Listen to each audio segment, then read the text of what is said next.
Hi everyone. Today we will talk about more on iterations. Iterations are basically a repeated execution of a sequence of statements. So you have a number of statements that you want to repeat over and over for a number of times. In Python we have two types of iterations, that is for loops and while loops.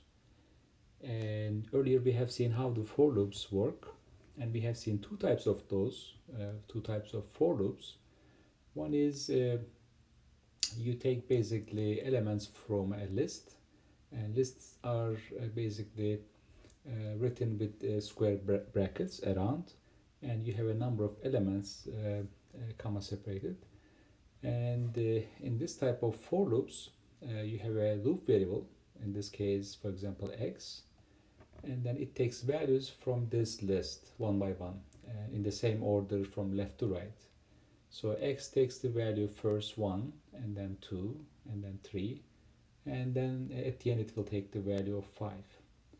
And each time it takes the next value, x variable is used in the body of the for loop. So in this case you have only one statement, a print statement, and it will print the value of x. So this for loop will print numbers 1 to 5 one by one in each separate line. So you will have 5 lines of output with the values 1 to 5.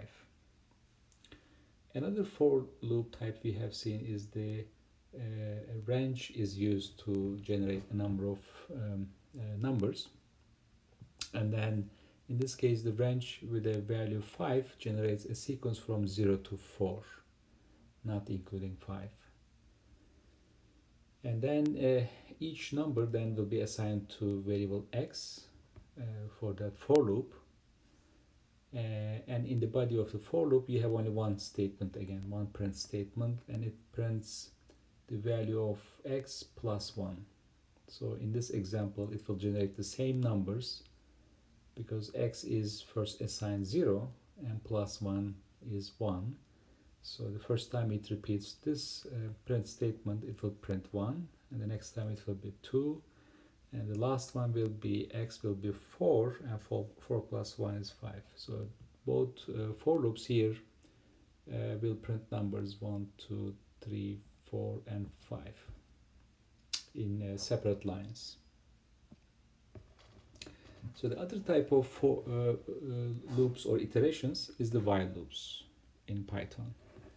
And in this case, Python has this syntax, the while, followed by a condition which evaluates to a true or false Boolean value.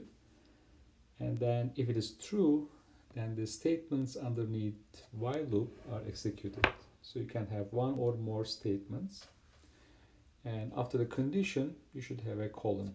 And you do not forget that. And the statements will be indented under while. That belongs to while loop. So here is an example. So x is assigned the value of 0 first, and as long as that's the condition, x is less than 5, if that condition is true, and these two statements will be executed.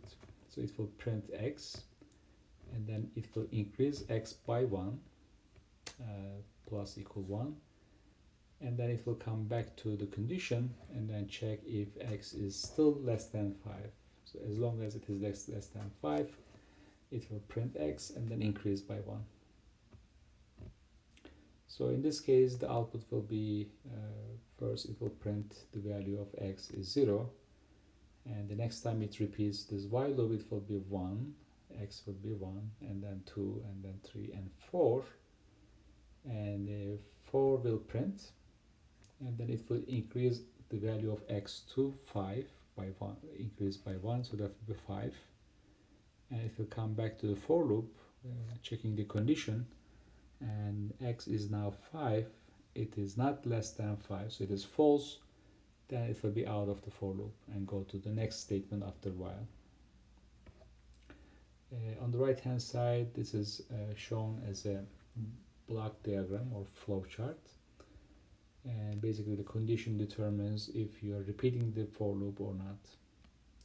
So as long as the condition is true, it will come and execute the statements and then come back and check the condition again. And when it is false, it will be out of the for loop, while loop, and then continue with the next set of statements. So here we have another example of usage of the while loop. So in this case, we want to create a turtle for drawing graphics, and on the right hand side you see the algorithm. It has 4 steps.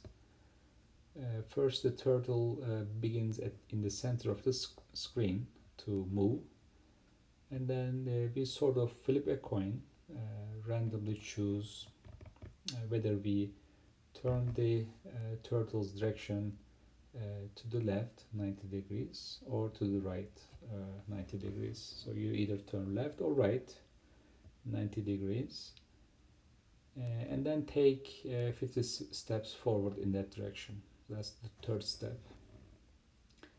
And then the 4th step is checking if we are out of the screen.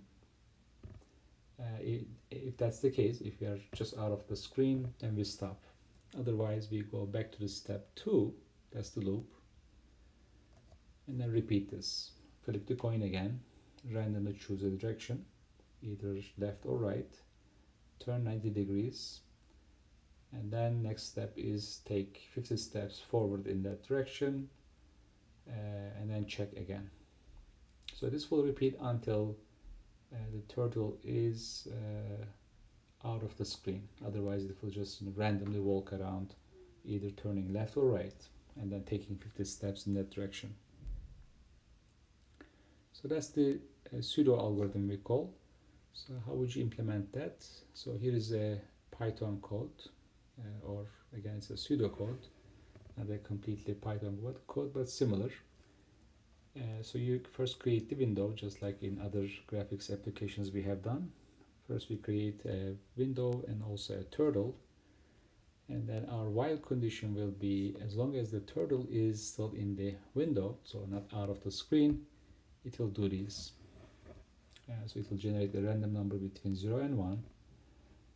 If the number is 0, that's the heads, right? You flip the coin. So the number is 0, then you turn left. Otherwise, else you turn right 90 degrees, and then move forward 50 points, 50 steps, and then come back and check again if we are out of the window or not. If not, this will continually basically take the turtle moving around. So here's the Python code. On the left hand side, you see that there's a definition for a function called isInScreen, and it checks given a window and a turtle whether our turtle is in the screen. If that's true, it will return true. So this is to be completed yet. It's not a complete function definition. It just returns true every time in this case, but we will show that in the next slide how that can be implemented. So we create the turtle and the screen, and the next step will be we change the shape of the turtle to a turtle, turtle object T with the shape turtle, and here is the while loop that will continuously basically move the turtle in random directions. So we call the isInScreen function as part of that while loop condition. So it will be true or false every time we call it, depending on if the turtle is inside the screen. That will be true, otherwise it will be false. So if it is true, then we randomly choose between 0 and 1. That's the randRange function on random module that we have to import at the beginning. So this randRange 02 will generate a number 0 or 1 randomly, and then we assign that to a coin variable, and then next we check with an if the coin is 0, we take a left turn of the turtle, otherwise else we turn right to 90 degrees and then move forward 50 points the turtle, and then it will come back to the while loop again and then check if our turtle t is inside the window using the function is in screen.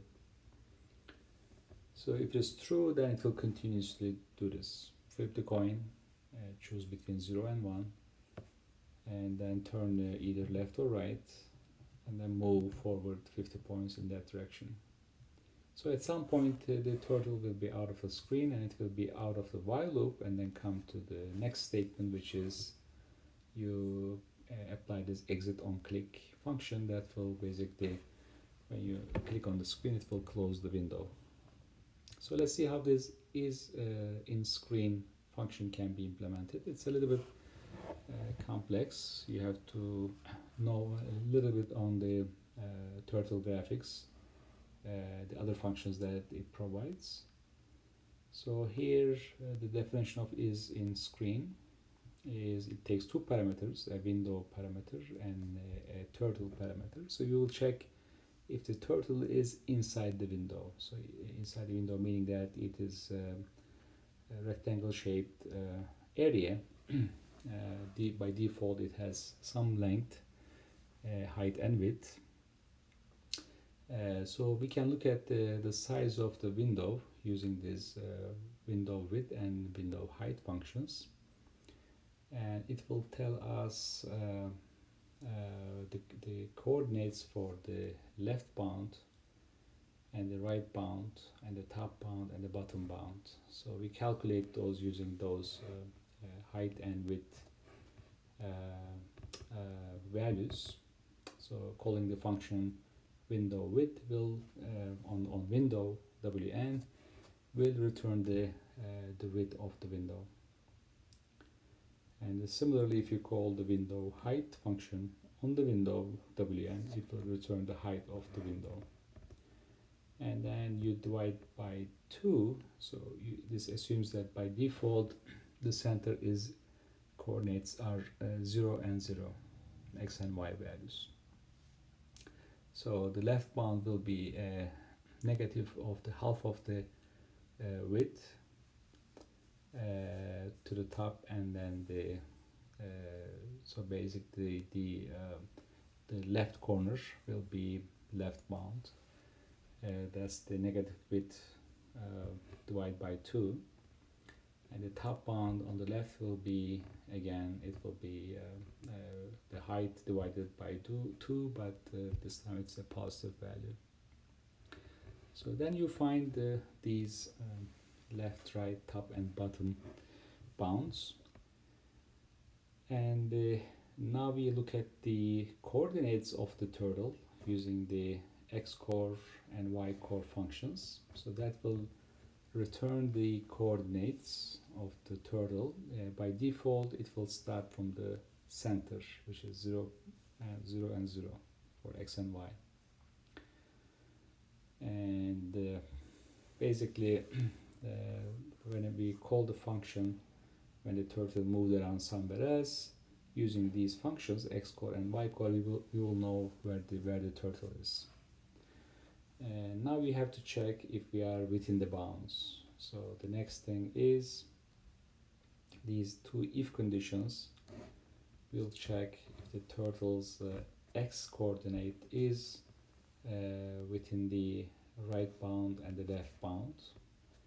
And the next if condition will be checking the turtle's y coordinate within the top bound and the bottom bound. If these two conditions are satisfied, then we can say that it is still in the coordinates, still in the window, and it will return that true. Otherwise, if one of these conditions is true, then it means that we are out of the bounds, so it will change the still in variable to false, and then it will return that. So the if conditions are checking if the turtle's x coordinate is greater than the right bound or less than the left bound. So these are the out of screen coordinates. So if that's the case, then the still in will be false, and then we return that. So when you draw this, run the program, then you will see something like this on the screen. So starting from the middle center, the turtle will move around either left or right randomly, and then at some point when it is out of the screen, it will stop,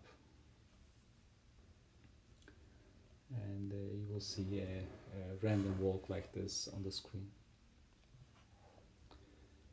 The next example is a 3n+1 sequence. So in this case, we start with a number n, and then depending on the value of n being either even or odd, if it is even, we divide by 2. So we go halfway back. If it is odd, then we multiply by 3 and then add 1. So we move forward triple times plus 1. And you will see that this is always coming back to 1, no matter what the n is. And the way it works, the while condition checks if n is not equal to 1, as long as we are bigger than 1. Or we are not dropped to n to 1 yet.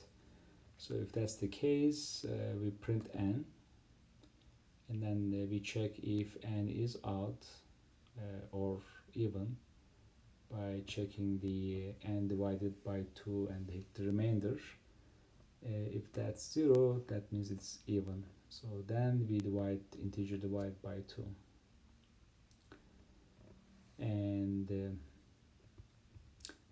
if it is not even, then it is odd. That's the else case.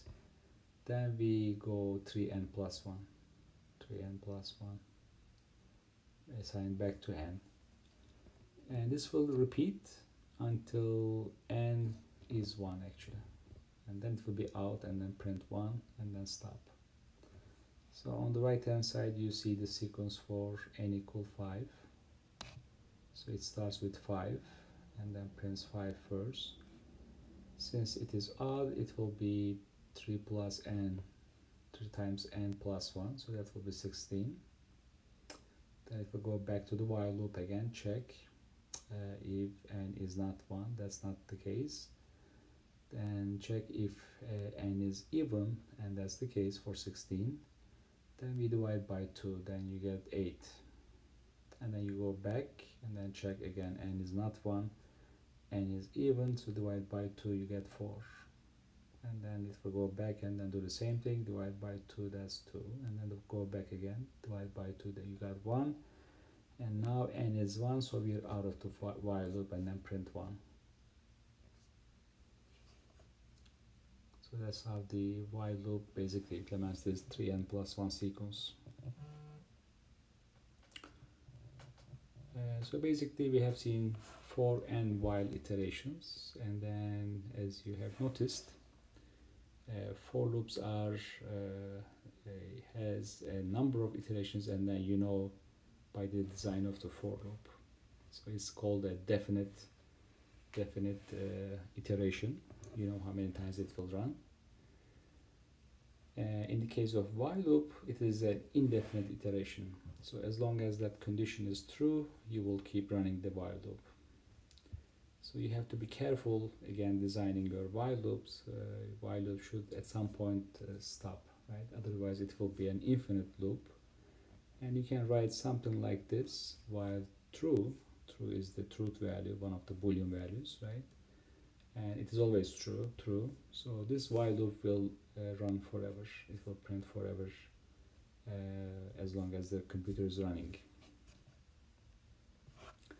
So we use while loops in many cases. One of them is to verify sentinel values, basically. So indefinite loops are much more common in the real world than the definite loops, and the while loops are used very commonly. And one example, as I said, is to check the sentinel values. And one example of it is here. For example, when you go to grocery store to buy items, right? You go to the checkout, you don't know how many items are in your basket. Then what you do is you just give the items one by one to the conveyor, and the clerk basically rings them, right, using a scanner. And basically, since the clerk doesn't know how many items are coming, it will just keep scanning the items until you're done with all the items basically ringed up, right? So this is basically a while loop, right? As long as you have more items coming, you will basically put a price in the cashier and then ring it, right? And then you add the price to the total, and then you add one to your total items that you're buying. So let's see how this can be implemented using a while loop in Python. So here we see definition of a checkout function, and it has one while loop that is basically keeps running as long as more items variable is true. So initially it is true, but we will see that this is not an infinite loop. At some point more items will be changed to false here in the else case, and then the while loop will stop, and then the rest of the function will execute. So the sentinel value here is 0 actually. So if you ring an item that is 0 priced, then you want to stop this while loop. And if it is not, then it will just keep ringing the next item, and then you keep adding to the total. So you ask the user to input that next item's price, and as I said, if you put 0, then it will check. If the price is not 0, it will count the item as one more in your count variable, and add the price to your total, and then also maybe print the subtotal at that point, and then it will go back. Since more items is true, it will ask for the price of the next item. So this will continue until you put 0 as the input. So if you do that, the price will be 0, so this condition will be false. It will go to the else, and then change the more items to false, and it will come back to the while loop, and then more items will be false, and it will be out. And after the while loop, basically it will find the, for example, the average price of the items by dividing total or price by the count, and then it will print the number of items, total items, the total price, total variable, and the average price, and it will be out. So that's the definition of the checkout function, and here is the test code. So you call the function checkout, and it will ask the user to input the price of the next item until it puts the user puts 0, enters 0. So in this case, our sentinel value or stop value is 0. So when the price of the item, the last item, is 0, then it will stop. We also use sentinel values while validating input, and here another implementation of that in a get yes or no function. It will take a message as text and display that to the user here in the input, and get input from the user. So in this case, we ask the user a question like, do you like lima beans, yes or no? So the answer expected from the user is either a yes, y, or no, n.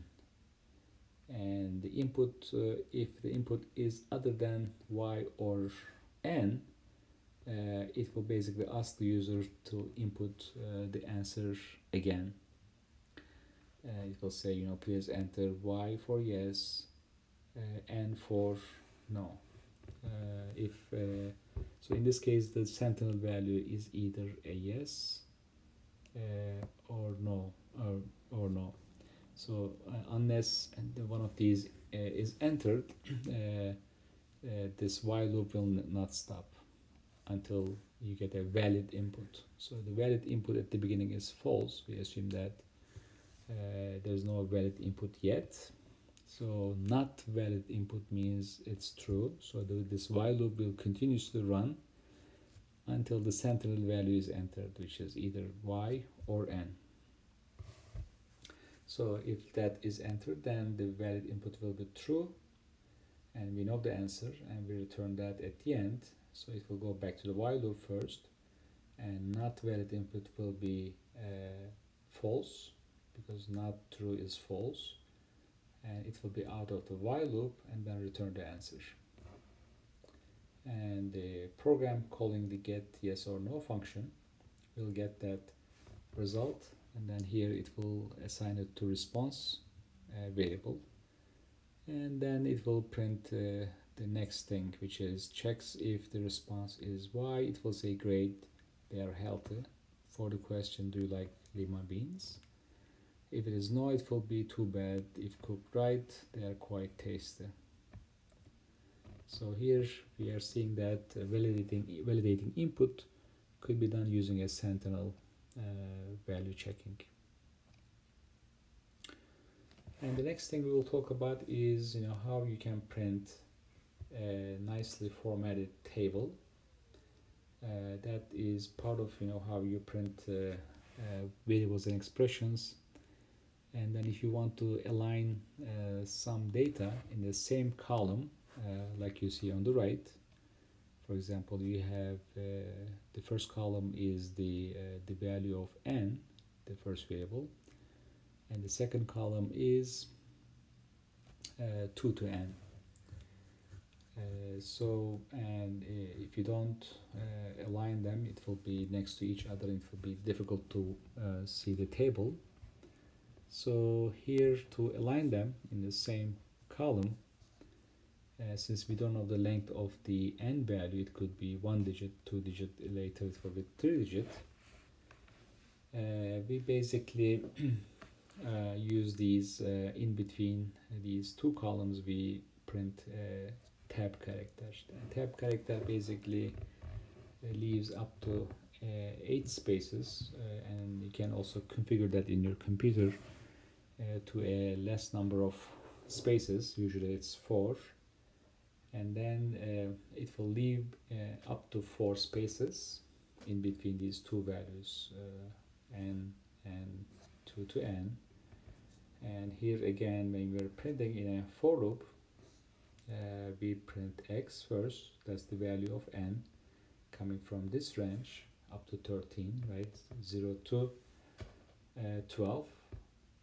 And each time it will take x, print tab character, leave some space up to 4, and then print 2 to x.